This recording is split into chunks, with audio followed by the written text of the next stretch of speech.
This is Don't Panic, episode number 357, recorded March 13th, 2023. Hello, everybody. Welcome to this episode of Don't Panic, the technology podcast that would take a run on the bank if it had any money in the bank. I'm Sean Jennings, joined as always by a man who's still looking for that hour he lost this weekend.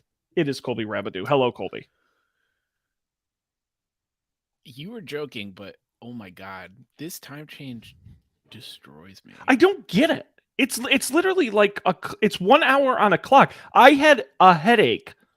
I don't have like legit headaches.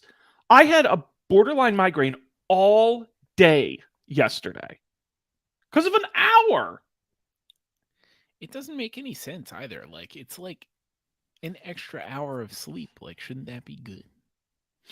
I think it's got to be psychological. There's got to be some psychological, like it's in our head kind of thing, because I just don't believe, and it happens every year, both times, whether you're gaining it or losing it. Just something about it just like shakes me to my core. Yeah, I don't know. It's like I get hungry at weird times. I ate like 7 times today because I didn't know when to eat. I don't know. I'm like tired, but I'm awake. And then you just keep second guessing yourself, because what happened is, I would say probably 80% of my clocks automatically changed, but there was the handful that didn't. Right. And then that's worse. I would almost rather have to change all of them than do this kind of mixture, because then it's like the one time you look at the one clock you have and you're like, whoa, wait, what time is it? Right. Like, damn it. Yep. Yeah. I only have one manual clock. Nope, I have 2. It's interesting. Somehow none of our kitchen appliances have the time on them, which is great. So the only clock I have to change is the clock on the wall, which is pretty achievable. Though it is up kind of high and sort of annoying to get back on the hook. Mm-hmm. Yeah, wall clocks can definitely be a hassle. Right. For some reason, my car doesn't. Now, my car is connected to the internet and satellites in outer space, and it will not change the daylight savings for some reason. That was annoying. Because that threw me for a loop today. Does it, like, if you cross a time zone in your car, does it know that you've changed time? My current vehicle has never crossed a time zone, so I actually don't know. That's a good question. I would like to know. I'm trying to think if road trip. Yeah, I don't think I've ever driven over a time zone in a car I've had that was connected to the internet. Wow. So that's a smart. You would think it would, but they are nice enough. I'll give them a little bit of credit. They're nice enough to have that box you can check, so you don't have to manually change it. It just says daylight savings time, and you tap it, and it adds the hour. So like you got 50% of the way there, couldn't finish, but at least it's just the checkbox, and okay, click. So close. Good to go. I've never owned a car that was connected to the internet my entire life.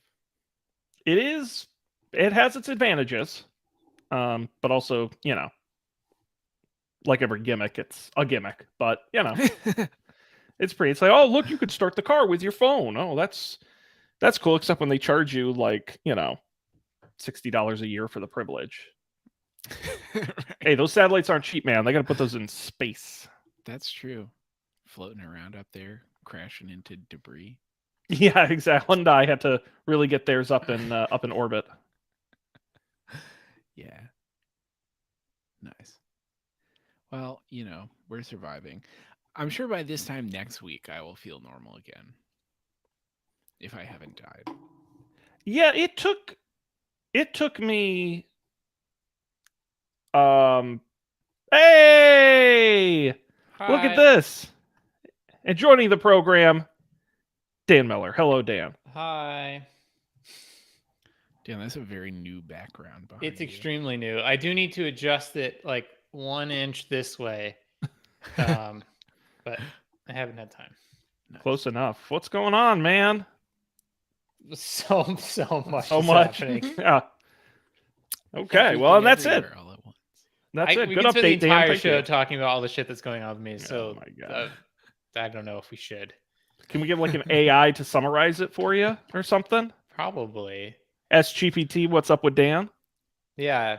I mean, maybe the most pertinent to recent episodes of the show is to revive the Don't Panic Home Improvement Hour.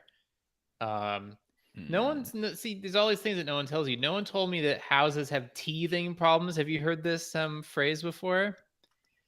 And like everything with houses, it comes back to economics. If you're a person and you're about to sell your house, you want to make as much money as possible. So you will make improvements that make you a lot of money, and then you'll make shitty improvements that will make you a little bit of money. So like a stupid example of this is the other day we lived in this house for 8 or 9 days, I think at this point. The other day I went into the garage and I was like, huh, it's weird that in the garage there's holes in the paint where the tires are. And I was like, that's odd. At first I thought it was mud, but then I was like, no, it's only where the tires rest when it's parked in the garage. So it's not mud. And it turns out like people don't paint their garage floors. You shouldn't paint your garage floor because the car will just tear the paint off of the floor. And it's like, oh, that makes sense. Why did they do that? Because it looked nice and it doesn't matter. So it's like, okay, now I have a garage that looks shittier because it's just got these giant holes in the floor. And it's going to slowly deteriorate, not even that slowly. Over the next like 2 years, it's going to deteriorate into nothingness. Like, okay, that's fine. But then we talked about this on a recent show. We had electrical work done, so there were a bunch of holes in the walls. So I had to patch and paint the holes in the walls. But while I was at it, like some of the walls were kind of dirty. So instead of washing them, I just just painted over the dirty spots. It was great. It looks awesome. Yeah, it turns out once you own a home, you can do anything you want to it. Like they can't stop you. That's a dangerous concept. But I have another point on that. But yeah, so then yesterday, was that yesterday? Yeah, yesterday, we wake up and the dishwasher has this funny looking time on it, and it's not a time, it's an error code. And it's like, what? Like we've used this dishwasher several times, no issues. And so you call the dishwasher repair person who's like, oh, it's not. Look, your dishwasher drains just fine. That's not the problem. The problem is in the plumbing. It's like the sewer was just replaced. Literally, that was one of the big hangups on this whole project was that they needed to replace the sewer, which they did. And so it's like, okay, somehow that's broken. So that was what delayed me. Actually, was talking to the dishwasher repair person. Nice. Wow, that's tough, man. You know, I tell people who are buying, especially their first houses, I say you have to have a pot of money put aside simply for shit you didn't know was wrong with the house.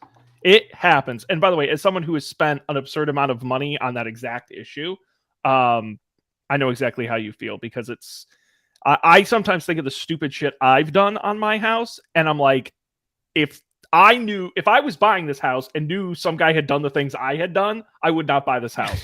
So it's lunacy. Here was the other. This was the first this was my first brush with home ownership. Was one of the first, before we even moved in, one of the first things that was done was to get internet installed. And one of the criteria for choosing a house was houses that had fiber internet. So I'm finally back on fiber internet, which is exciting. But then the people showed up to install the fiber internet, and they looked around. They're like, wow, this street's weird. And they're like, whatever. And they like wrapped the fiber around the electrical cable that goes like from the street to the house. At least I think that's what it is. There's only one cable that goes from the street to the house. I assume it's electricity. But also that touches like 2 different trees, which also, my understanding, is not what should happen. Anyways, so I was like, oh, that's weird. And then they go up to the side of the house. They whip out this massive drill that just drove right through. I was like, whoa, wait a second. Let's talk about this for a second. You know, I would have thought twice if I was renting the house. Like, should we really be drilling holes through the entire outside into the inside of the house with this drill? Apparently, that's what you do. So that was an interesting moment. But then, to your point, Sean, you can do whatever you want with the house once you have it, right? And one of the things I have always wanted is to have Ethernet in other rooms than the room that the router is in. So, and we have to get an EV charger installed. Long story. So I was already talking to an electrician. I was like, hey, electricians, I didn't realize this. Electricians install Ethernet. It's like, you're already here. I wouldn't pay you just to come out to do this, but if you're already here, there's also discounts. Like, how much would you charge? It's very reasonable. It's only like $300 to $600, depending on which exorbitant expensive electrician you're talking to. But they all said, like, oh yeah, what I would do is drill another hole through this wall over here, run it up the outside of the house, and then drill another hole. And I was like, wait a second, like, What the hell? I feel like I could do that at that point, having watched the fiber installer people do it. What I was looking for from you was a more elegant solution. And I guess I never directly asked any of them about this, and maybe they all just assumed I wanted it done as cheaply as possible. But so that was my question to the group: is like, is it possible to run a wire inside the wall? Because I feel like I hear people talking about this, like, oh yeah, just run a wire inside the wall, something crawl space, something. But no one was proposing that as a solution. It just varies so wildly house to house, because all across America, they're all constructed differently. And from what I understand, again, I'm not familiar with the Pacific Northwest, but if you're running it like between like adjoining rooms on the same floor, yeah, you're going to be fine. As soon as you like span vertical, a lot of the times there's blocking in between floors. That's a pain to get through. Okay. There's a lot of, I mean, I'll tell you, at my house, my electrical panel is on one end, and on the other end of the house, I installed a mini split heating cooling unit that needed power. My electrician, originally he wanted to run it under the siding around the outside of the house. And I said, You can't have the outside exposed. I'm not letting you do that. He had to run it all the way up the outside wall in a conduit, all the way up to my attic, run it across my attic down the other side, because of how difficult it is to get it between all these different rooms and different ceilings and different it's really hard to do on an existing property. Okay. All right. It's good to know. We had 3-4 plugs installed, and there were like 23 holes in the plaster. To go, this is just in like the kitchen. Right. To go from the kitchen to the kitchen. Okay, right. So this is my follow-on question, and Colby, sounds like you have some experience with this. Yeah. The dishwasher repair person is telling me I need to call a plumber because my pipes are clogged, but then he's also like, what you should have is an air gap. And I was like, what's that? And apparently it's like your drain, instead of draining, your drain like goes up, and then there's like a thing you can access, and then it goes down, and that thing is where all the stuff gets caught, and then you clean the thing. It's like, oh, but you should also, if you're going to do that, you should also have a garbage disposal. And I was like, yeah, I thought about that, but I looked under the sink. There's no outlet, which makes sense. Why the hell would you put an outlet under a sink, 100 years ago? It doesn't make any sense. That would be the worst possible place to put an electrical outlet. But doesn't your dishwasher have electric power going to it? That's what I asked him. I was like, hey, you look behind the dishwasher. How did it get electricity? It's like something junction box, something. Oh, so it's just running a raw line out of there. Is your dishwasher close to your sink? It's right next to it. Yeah, so it would not be. The expensive part is running a line. If a line's already there, they can put in an outlet. I think it would actually be pretty reasonable. Okay, all right, this is good. But this is like, talk about the stuff for your stuff, the eels, the slide tile puzzle. Now I feel like I've become a general contractor. Like, I have all the necessary skills. I'm thinking through the dependencies. I'm drawing the Gantt charts. I'm like, all right, well, I already have to get the plumber out to replace the hot water heater. So maybe they could do this thing. And then while they're here, they might as well do the garbage disposal and the air gap. If they're going to do the air gap, they got to get an electrician. Like, can a plumber just do that? Or does a plumber look at that and be like, well, I'm not touching that because I need an electrician to make that junction box have one more outlet? Yes, Sean says yes. Okay, yeah. So... No, well, what I've learned is there's two ways to be a great homeowner. One is to be a handyman of all trades. I cut the wood, I hammer the nails, I do all the work myself. Those people are smart and they're great. But the other side of that coin is you can be a great homeowner by knowing how to deal with contractors. If you get really good at, first of all, finding the right people, making sure they know you and like working for you, they'll give you better rates. They'll be more cooperative. As you said, scheduling them and having them work together with each other if you can get good at that skill, and I feel, not to pat myself on the back, I've done an okay job of that over the years, your life will be just as happy and your house will be just as good as someone who did all the work himself. What's the secret, Sean? How do you get them to like you and stuff? The cookies? No, honestly, it sounds dumb, but it's just genuinely being a nice person who's understanding. And when something goes wrong, you don't flip your shit. And, like you said, Dan, like thinking ahead about stuff and being communicative and understanding they're running. Like I have guys who I work with and they're like, you wouldn't believe what some customers pull on me. They just, it's a service industry. They're just looking for the bare minimum. So if you're just a good guy to work for, you pay them on time and, you keep calling them back and you build a relationship, they'll go above and beyond. At least that's my experience. And you're such a nice guy, Dan. I don't see why they wouldn't do that. So, especially if you pay them, they like when you do that. I can do that. At least. And referrals are great. Get referrals because guys will only recommend other guys they trust because it's their reputation. So if you need somebody, ask your plumber for an electrician. I just had my siding guy recommend a landscaper who's awesome, who doesn't do a lot of marketing. You wouldn't really find his business. He only does word of mouth stuff.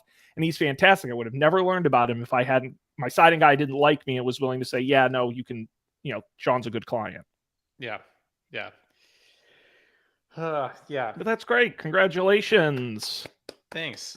Yeah, and in tech news, I got a firsthand look at the Silicon Valley collapse, as that was the bank out of which my Dan literally ran to the bank. Yeah.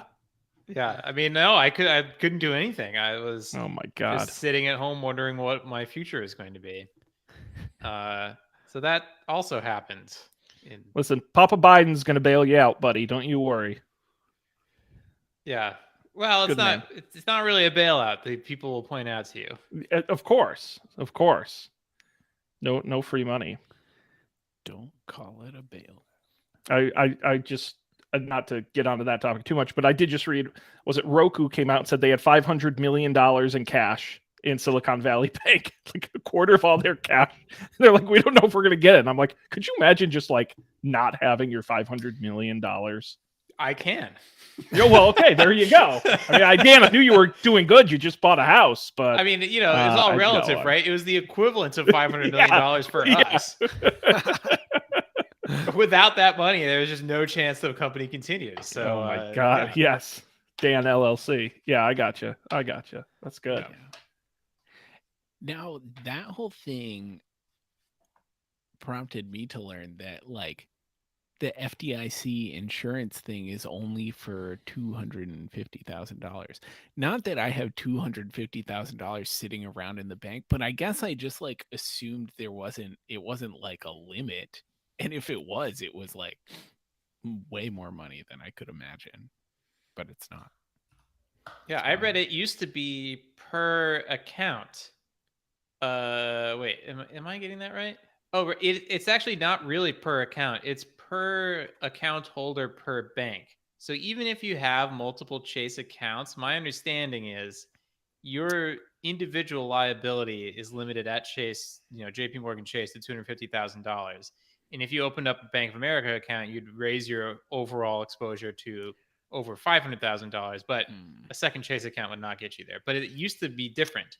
It used to be $100,000, and you could open up as many accounts at Chase as you wanted to. I also learned today that I think these companies already existed, but now they're making a lot more money. There are companies for a small, office space-esque fee will handle the load balancing of your funds across all the banks for you to ensure you stay under the limit, which is rich people problems. One of those things. No, it's company problems. The companies always, not all, but I don't know, even us, we're a 15-person startup, but between all the salaries and AWS, it got close to $250,000 you need a month. Oh yeah. Yeah. It's like Raid for your bank, for your money. Yes. Yes. The other shocking thing about this, actually, that someone at work pointed out to me was even us, and we didn't have $500 million in the bank, but we had a lot of money. Even us, we were like, shouldn't we be doing something with this money instead of just having it sit there? And so before all of this, we were looking at the treasury bills, something. There's a way that you can give the federal government money and they'll give you more money back pretty quick. Like a little bit more money after a month and a lot more money after a year, relatively speaking. And the fact that like Roku had $500 million and they weren't doing any of that is kind of Sitting insane, around because in a that's like checking account. they're literally leaving money on the floor. But that's part of, and I don't know how much you've read about the collapse of the bank, but that was part of the issue. A lot. Oh, see, there you go. So didn't Silicon Valley Bank, they were heavily invested in government, Yes. and because the interest rates went up, they got squeezed, and that was part of their loss. My understanding is that they were not doing the staggered maturity thing where you like, and maybe they did and they just got the calculation wrong because everyone started withdrawing their money. But as a bank, as a company that has predictable expenses, and now I'm like, oh, now I understand why the accountants love like, yeah, sign me up for the annual plan, even though it's more than on-demand pricing, because then you can predict how much you spend. Then you can take all the money you don't need, invest it, make that 0.08% return year over year. Mm-hmm. It's all starting to make sense now. Things I wish I didn't have to learn. Yeah. Well, that's all right. I'll keep an eye on my checking account that earns 0% interest, and make sure my money is nice and secure at my local federal credit union. Thanks, local bank. I do have to say, guys, hope that the people of Springfield, Massachusetts, don't decide to stop trusting the federal credit union, because Silicon Valley Bank was basically a federal credit union for Silicon Valley companies and investors and rich people. Nah, us yokels around here, we bury gold in our backyards and put our cash under our mattresses, so we'll be just fine. We don't trust in the big banks. For those of us who have any money. Mild anecdote, I finally did it. I put my AirPods through the washing machine. Nice. It was only a matter of time. So I had to pick up some new ones, unfortunately, but they did not survive the washing. Do you have the one that the case actually beeps when you use Find My? Yes, actually, I do. I got the new case with the speaker in it. And you know what it does actually that I actually think is really neat is it beeps when you put it on the wireless charger, and it makes the connection, which is really great because I don't have MagSafe. So it's not, I got to line it up and it beep. And I go, oh, that's pretty cool. So, nice. Yeah. Is this the regular AirPods or the Pro? The Pros. The Pro 2s, I guess. Oh, interesting. Do you know if the new regular AirPods do stuff like that? Do they even have the Find My thing? I just want the Find My thing. That's a good question. I don't think they have the speaker. I think that's exclusive. But the Find My, I think, is integrated into everything now. Okay. Yeah, I was annoyed. I still think they're overpriced on the Pros. I still think the price is too high. But I thought about it. Every single day when I leave my house, I have 4 things on my person at all time. My wallet, my car keys, my phone, and my AirPods. I use these suckers every single day. Like, it is not a question of if. I cannot live without them. So I literally Amazon ordered same-day delivery when they went through the washer. I was like, I have to get these now. Now, did you check to see if they were broken? I did. And they were very much... Because I've heard sound stories came of them out. surviving. Okay. No, sound came out, but one ear worked and the other was pretty garbled. And then I called somebody and the microphones were not working properly either. So no, you could tell but they were soaked, like dripping wet coming out of the washer, which is funny because my mother was pulling the laundry out. I was upstairs and I heard her go, Sean, and I'm like, what? She goes, you're gonna be fucking pissed. I'm like, what are you? I'm like, what could this be? She thought I was gonna like flip my shit, and I was like, no, accidents happen. It is what it is, but unfortunate. But anyway. Nice. Anything else going on, gentlemen? I have been on a small technology spending spree recently. Helping the U.S. economy. Thank you, Colby. Yeah, yeah. I finally replaced my monitor. My Apple Cinema display. I replaced it because I had taken for work. I had taken some like screenshots of stuff for like onboarding like docs and things, and I did it on my cinema display, and I happened to see them on my like retina laptop screen. It's like, why are these so blurry? It was because I did it on the cinema display.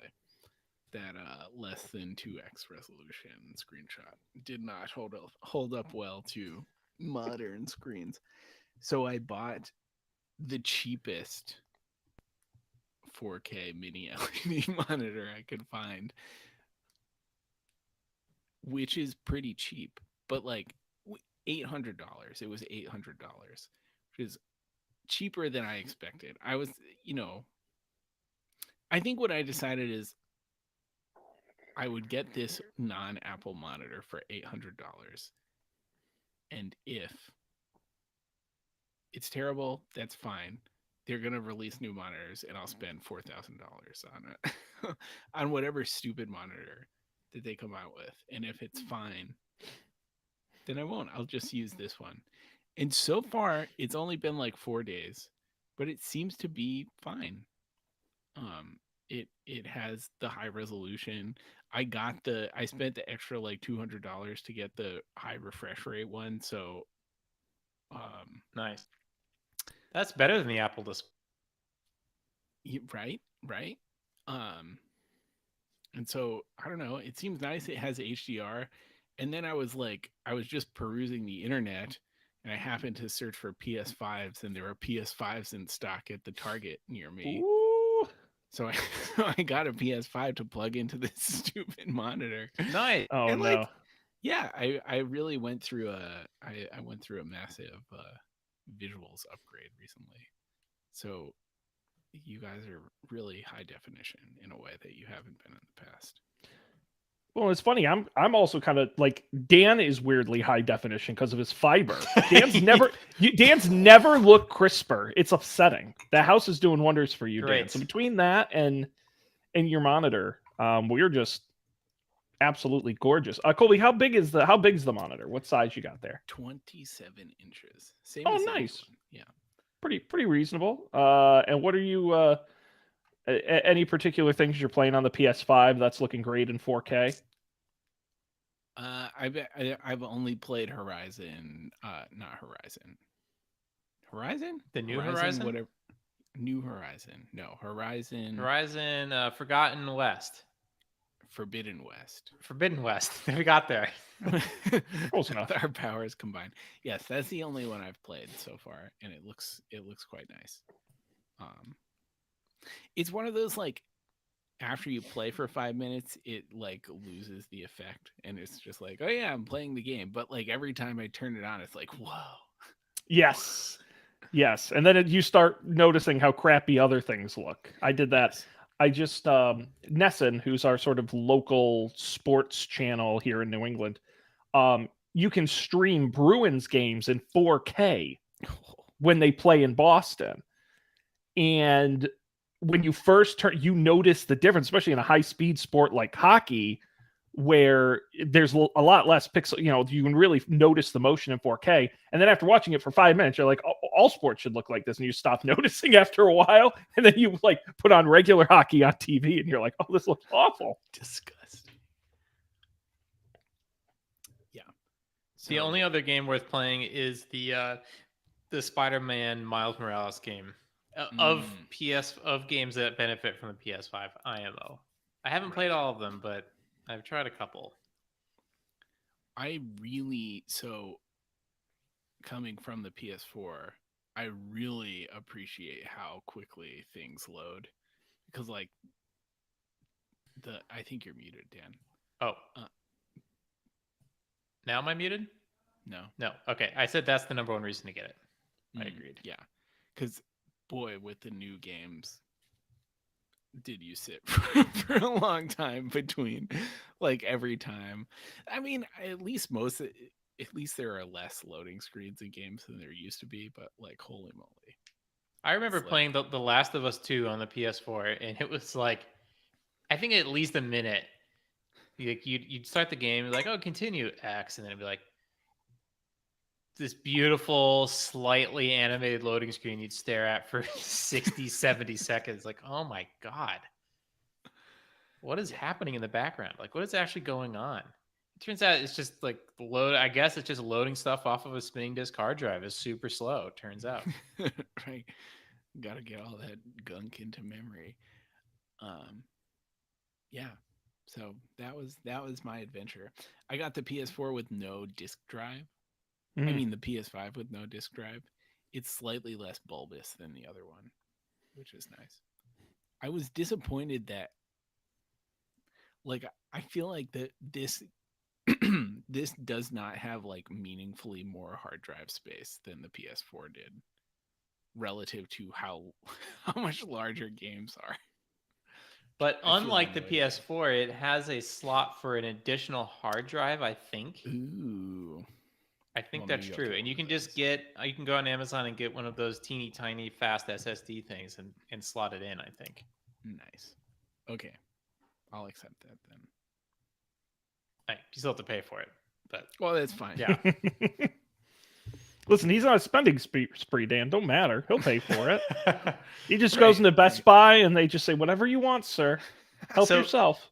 Speaking of some of this stuff, and going back to my Ethernet thing, at the time, if you had asked me 2 weeks ago, like, "Hey Dan, are you going to get Ethernet in your house?" and it's like, "Yes," because God damn it, I've been waiting like literally 20 years to put Ethernet in rooms, and now I own a house, I'm going to do it. But then when I actually got here, I'm in this office room. To my right is a bathroom, and on the other side of that wall is the living room. The router I moved it from back in one of these shelves to out in the middle of the room because the Wi-Fi reception was terrible in the living room. Because it turns out Wi-Fi routers are really bad at going through shower, bathtubs and water pipes and sinks and mirrors and all that stuff. So despite the fact that I have fiber internet, occasionally, once or twice a viewing session, it'll like drop from 4K to 1080p or lower. And it'll usually recover pretty quickly. But it's like, yeah, like this is definitely the Wi-Fi sucking in the living room, despite the fact that it's 40 feet away. The bathroom is totally killing it. Well, this might be the time. I mean, my house is not the same square footage, but it's not far off as your place. Might be time to go mesh. That was what solved my problem in my house was mesh routers. Really covered the square footage. See, my house, so that's the bathroom. And Yeah. the other room is on the other side of the bathroom. The bathroom is in the middle. So totally screwed. Wi-Fi 6, though. Notable. Does Wi-Fi 6 make that better? I don't know if it makes the pipes better, but boy, does it work better. It solved all of my other Wi-Fi problems. Yeah, Colby's shower now has Wi-Fi. So Oh, Because yeah. up there I have a Unify Wi-Fi 6 access point that is just sitting there not being used for anything. But it occurs to me that I could just turn off the Wi-Fi on the Dream Machine thing and just use that. Yeah. Yeah. Okay, I that's gave worth a up on my shot. Dream Machine. It pooped out, and then I just got a different router. That's fair. Okay. You should try it. I will try it. I also here's a fun fact: things I learned looking at houses in Seattle. There are two. I guess there are three kinds of houses you can get in Seattle. You can get a piece of shit murder house for about $600,000. You can get a brand new, built like 5 pieces of plywood tapped into the ground box house. I think we've all seen those. Or you can get a lovingly maintained 100-year-old house. mhm. This is one of those.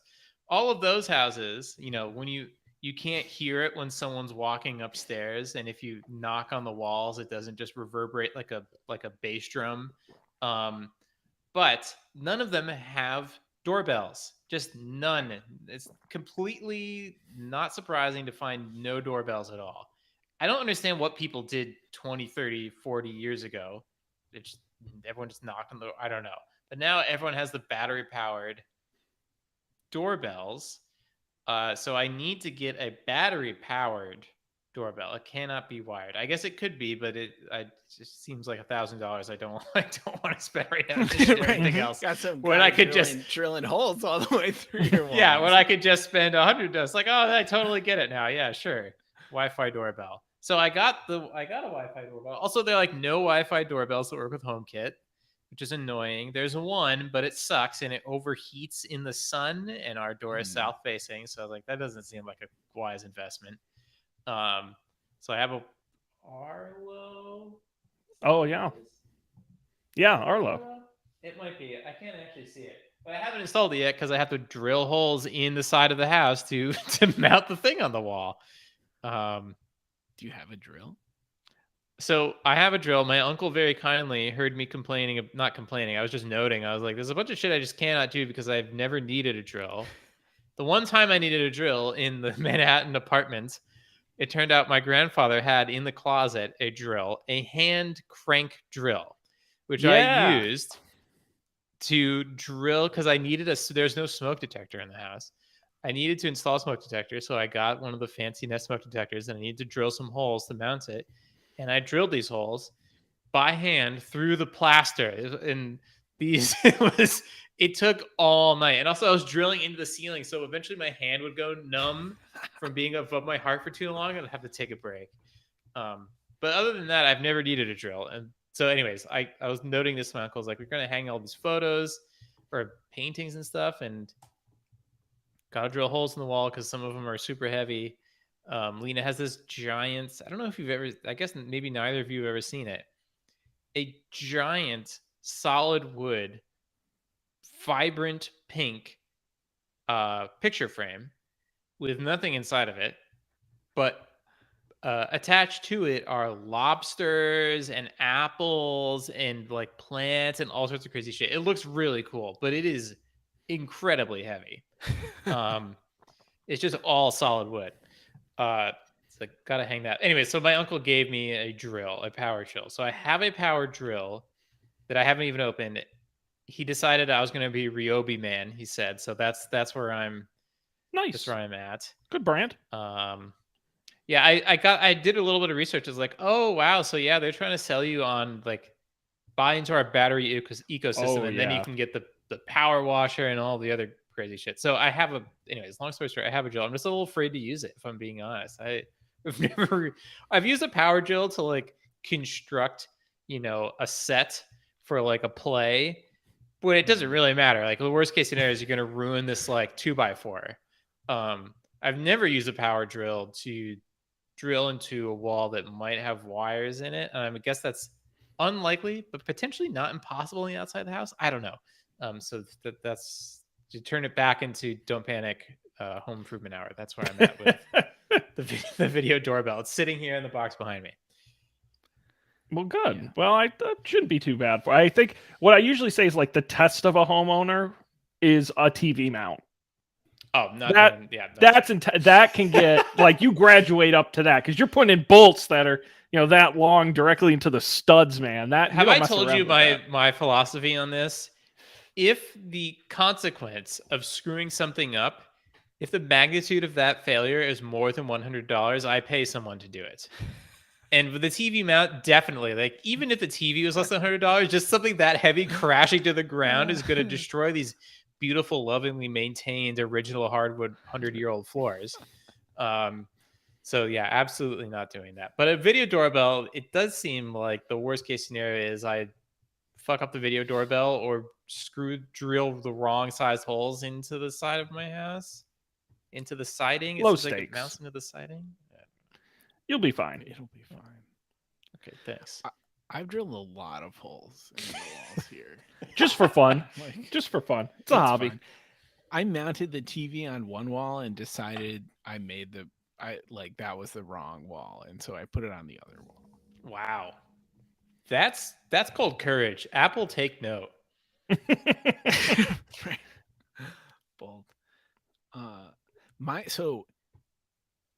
Best thing you can have with your drill is the like analog stud finder, the like one that is just a really strong magnet.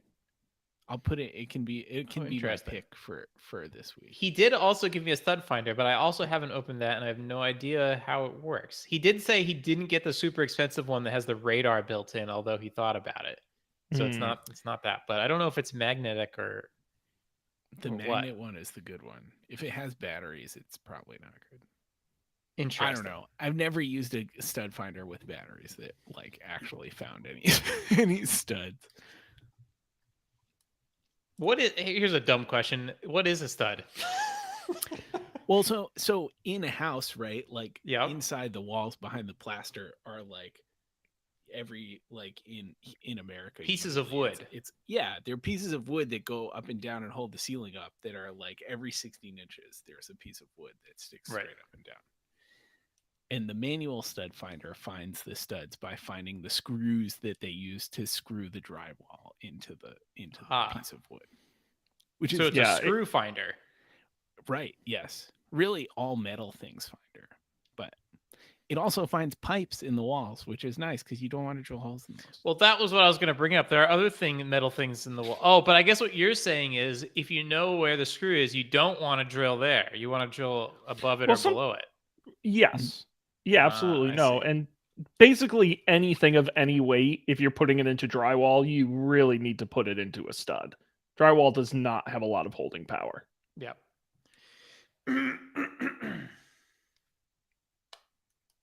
Okay, well, maybe I'll FaceTime you and Colby for some of these drilling sessions. This is great. We got to put this on Twitch or something. Or This is yeah, awesome. we could just start the show. We could just go live. The home improvement hour. I love it. No, that's very exciting, Dan. Congratulations. Guys, we basically went through the whole show. We don't have time for news. It really was the home improvement hour, unless you really want to talk about one of these stories. We talked about Silicon Valley Bank. Okay, that's true. That's true. We did. We talked about one news item. Okay. Check that box. And we can move on to picks then, I suppose. I definitely have a pick. I just need time to think about it. All right. I'll buy you some time. Picks are the part of the show where each of us brings something we want to share with the world. Some cool stuff we're checking out and enjoying. Colby, why don't you go first since we just talked about this? Mine's the stud finder. It's the C.H. Hansen magnetic stud finder. It's yellow. It has a little level in it. It's basically just a magnet. Yeah, it's a wire cutter pick. I own the exact same one as well. I'm sure that's where we found it. Yeah. And I love mine. Dan, I will say a great early purchase for you will be a toolbox, and not like an expensive, like a plastic one that, because about 6 or 12 months from now, you will have a wrench and a hammer and a screwdriver and a stud finder, and you're gonna need somewhere to. I have a toilet snake. There's just stuff you accumulate over the years that you don't know you need until you need it. Sure. But yeah, the magnetic stud finder that works really, really well. Cool. We'll link to that on the site. I will go with my pick. I haven't actually bought this. I just found out about it right before the show, and I'm like, damn, I kind of want to buy this. It's the Chipolo Card Spot, the wallet finder that works with the Find My app. It's basically a little credit card shaped Find My device that works with the Find My network. So in case your wallet goes missing, it just slots right into it like a credit card instead of a big round circular puck. And it only costs $35, which I actually think is pretty reasonable for something like this. They say it lasts for 2 years on its battery life, which again is not unreasonable. It'll beep. You'll be able to locate it, and I think I'll probably pick one of these up for my wallet. I think I mentioned on here I got a AirTag for my luggage when I was traveling, and I really liked it. And my the AirPods have them, so I said, maybe I'll give this a shot. Looks cool. So a pre-pick of sorts, the Chipolo Card Spot. Link on the website. Oh, you don't have it yet? I don't have it yet. I found out about it 5 minutes ago, so I'll report back on how it goes. Nice. I didn't have anything recently I bought, so I said I'll pre-pick.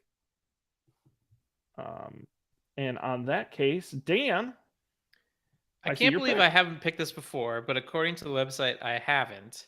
I mentioned that there is no HomeKit video doorbell that will work.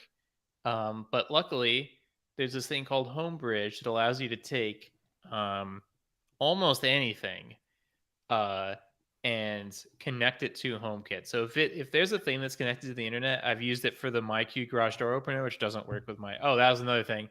The people here, like, there's some things they wouldn't really hog wild in. We have an incredible electric oven, but it's electric, which is odd because we do have gas in the house. And they have the world's quietest garage door opener, which does not work with the MyQ garage door opener, but is like silent. It's like insane. I don't understand how it works. But anyways, when I did use the MyQ thing, you could hook that up through HomeKit. The Ring doorbell, I could hook that up through HomeKit. And the Arlo one, or I forget if I have the Eufy one or the Arlo one, whichever one I have, that also works through HomeBridge into HomeKit. And so HomeBridge is amazing. It's pretty easy to install if you have a Raspberry Pi or something like that. And the cool thing is, we moved in here, we got the Ring security system, which works pretty well and gets you a discount on your homeowner's insurance, which I didn't realize, but it's a nice benefit. But a cool thing is all those little like door and window sensors show up in HomeKit now, thanks to HomeBridge. So I can say, like, when the front door opens, activate the I'm home scene. It just instantly happens. It's so fast. It's so fast. I'm like, how is this not like native integration? This is happening so quickly, but it works really, really well. So HomeBridge, amazing open source project. Fun fact, the whistle switch was built with a HomeBridge open source thingy, like one of the lower level things that, like, open source packages. That's awesome. Yeah. Great. Homebridge.io. You know, Colby, speaking of that, I was meaning to ask you, since Twitter shut off their API, has Tweed taken off? Has that gone viral? Well, I mean, I was expecting it to stop working as Twitter shut off their API, but it hasn't yet. So okay. Twitter has not shut off the API yet. Yeah. No. Okay. They've just limited it. I got you. Because I was thinking everyone, if they can't use third-party apps, they might just go full RSS, but I think maybe the gap here is, Colby, your Tweed systems uses the Twitter API to. Yeah, it does. Yeah. Once you become big enough, they'll squash you like a bug. I keep waiting for when I got off Twitter. I transferred the thing. I was like, you know what I really need is all of the local Twitter accounts that are like, this is the Seattle Transit blog, where people are, and of course they have a blog, but they don't have an RSS feed, so that I have to get it from their Twitter account. I transferred all that stuff to Tweed Systems, and it has continued to work great. My man. Fingers crossed. Don't tell too many people, but like invite a only. couple people. Is okay.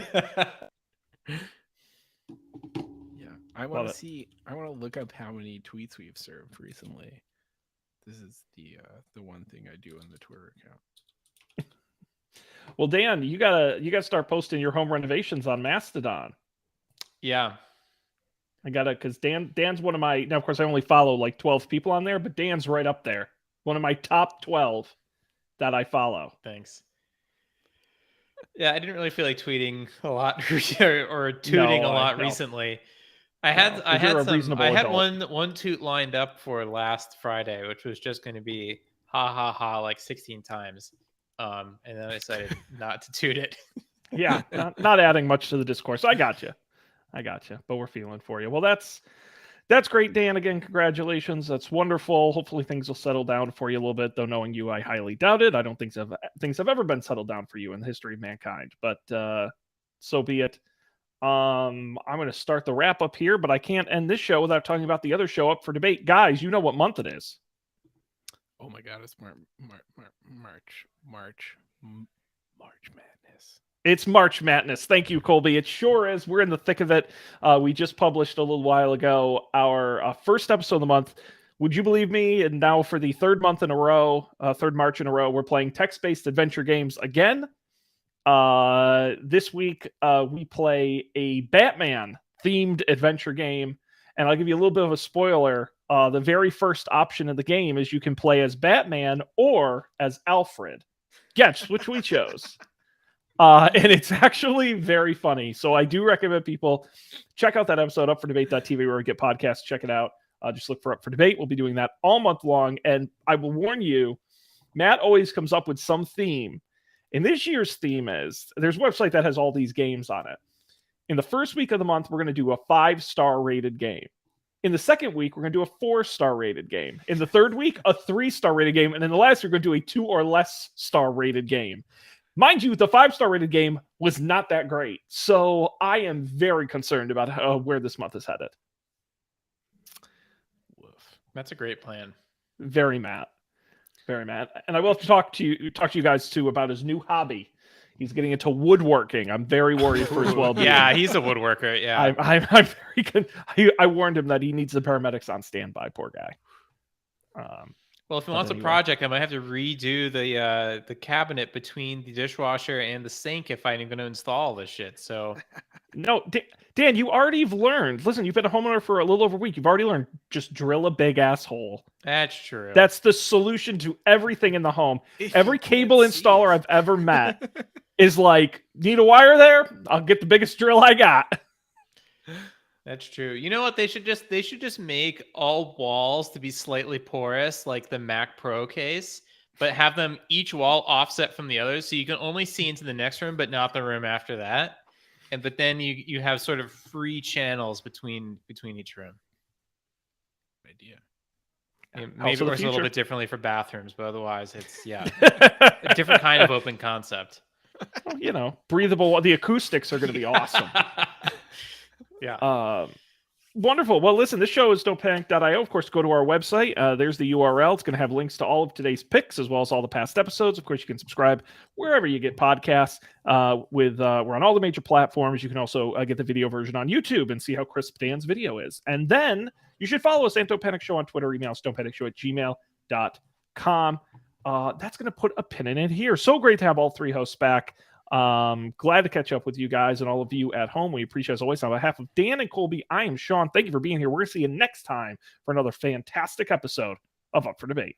No, it's not Up for Debate. Don't panic. Oh no. Damn it. I got through the whole show. Damn it. Oh my God.